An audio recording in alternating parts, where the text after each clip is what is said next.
Many of Mkle's ex-learners now have successful careers and remember her well. The first thing that she taught us is who we are, and then where do I want to go, what will be my growth.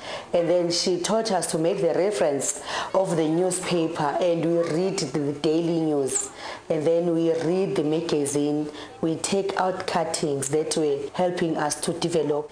She was just a very enthusiastic and a dynamic teacher. It was very challenging for Mkle at first. She was teaching, facilitating and collecting newspapers, all without a car. We didn't have any sponsor, so it was so difficult for me to get newspapers. So I had to walk with these newspapers, carry newspapers with me, and they are so heavy, you know, newspapers can be very, very heavy. So I would carry these newspapers, have flip chart papers, another bag with cookie pens, etc. But you know, I would walk with confidence. Her hard work and dedication soon attracted attention. I was recognized by Richards Bay Minerals, that is RBM, one of the biggest companies here in Richards Bay.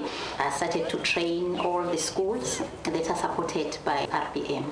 And towards the end of 1995, I received a call from the Media and Education Trust, and they said that RBM wanted to fund a project around Richards Bay, and they wanted me to leave teaching so that I could work full-time.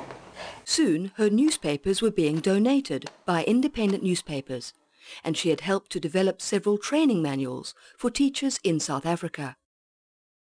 In 1998, Mkle conducted a workshop at an international conference in Durban and was approached by Arilyn from the World Association of Newspapers.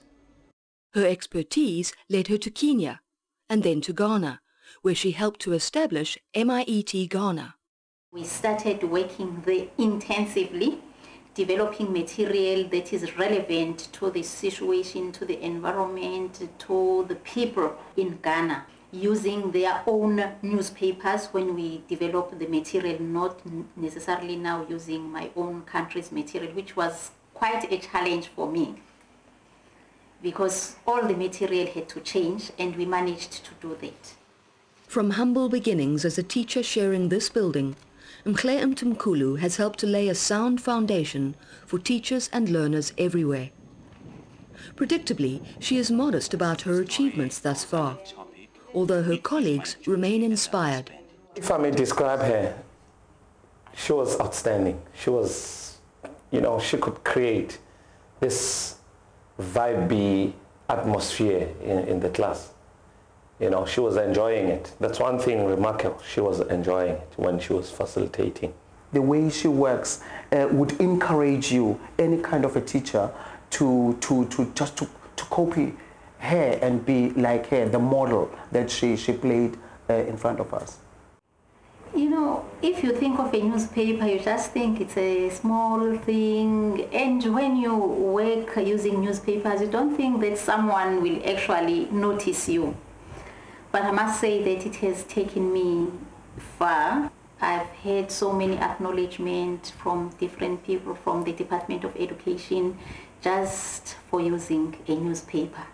Someone who thinks it's just an ordinary thing, you can only clean your windows with a newspaper, and here in South Africa also maybe they use it in the toilet.